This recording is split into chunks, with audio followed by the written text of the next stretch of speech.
ঢাকুরিয়া গ্রামের নাম শুনলেই মানুষের মনে কাঁপুনি ধরে, বিশেষ করে গ্রামের শেষ প্রান্তে দাঁড়িয়ে থাকা সেই পুরনো জমিদার বাড়িটার কথা উঠলে। 100 বছর আগের সেই বাড়ি এখনো দাঁড়িয়ে আছে, ছাদচেরা ছাদ, কাঁচভাঙা জানালা আর দেওয়ালে ছোপ ছোপ শ্যাওলা। দিনের আলোতেও সেখানকার বাতাস ভারী, রাত নামলেই বাড়িটা যেন নিজের চোখ খুলে দেয়।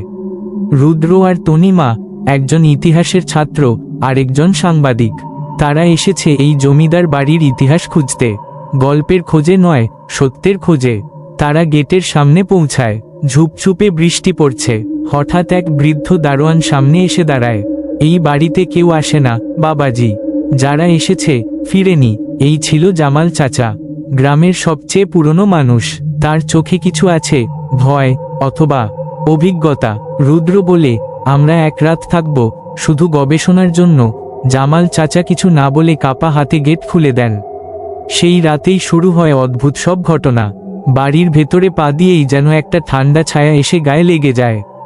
দেওয়ালে ঝুলে থাকা চিত্রগুলো রক্তচক্ষু করে তাকিয়ে থাকে। একটা বড় পোর্ট্রেটে এক মেয়ে, সাদা ফ্রক, চোখে বিষণ্ণতা। তনিমা ফিসফিস করে বলে, এই ছবিটা কেমন যেন বেঁচে আছে মনে হয়।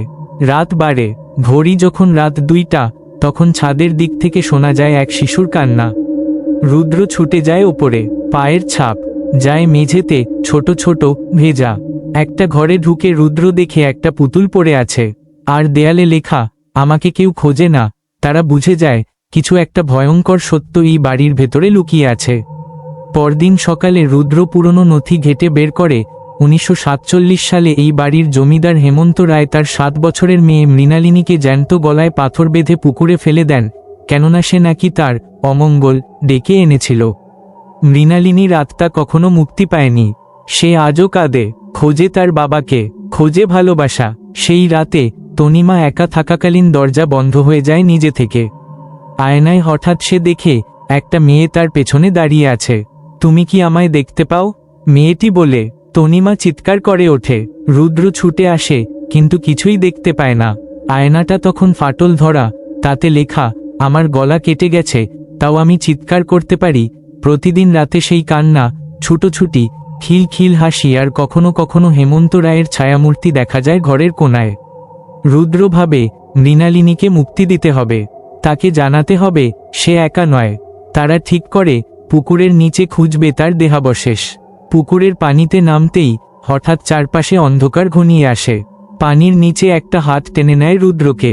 তনিমা চিৎকার করে ডাকে, তখনই এক নারীস্বর শোনা যায়, আমি শুধু আমার বাবা চাই, আমার পুতুল চাই, আমার গান। তারা পানির নিচ থেকে এক পুরনো বাক্স পায়, যাতে আছে মৃণালিনীর পুতুল, একটা হার আর রক্তমাখা সাদা ফ্রক। তারা সেগুলো বাড়ির মন্দিরে রেখে প্রার্থনা করে। সেই রাতে আবার দেখা যায় মৃণালিনীকে। সে বলে, তোমরা আমার জিনিসগুলো ফিরিয়ে দিয়েছ, আমি মুক্তি পাচ্ছি, কিন্তু আমার বাবা নয়। হঠাৎ বাড়ির দেয়াল কাঁপতে থাকে। পুরনো দোতলার দরজা খুলে পড়ে। এক গর্জনের মতো শব্দে ভেঙে পড়ে হেমন্ত রায়ের পোর্ট্রেট। তার পেছনে পাওয়া যায় একটা গোপন কুঠুরি। সেখানে লুকিয়েছিল তার মৃত্যুর আসল রহস্য।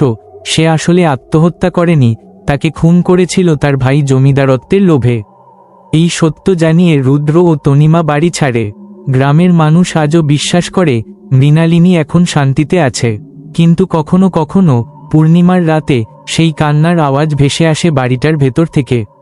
বাবা, তুমি কেন আমায় ছাড়লে? বন্ধুরা, গল্পটি ভালো লাগলে লাইক, কমেন্ট, শেয়ার আর সাবস্ক্রাইব করতে ভুলবেন না।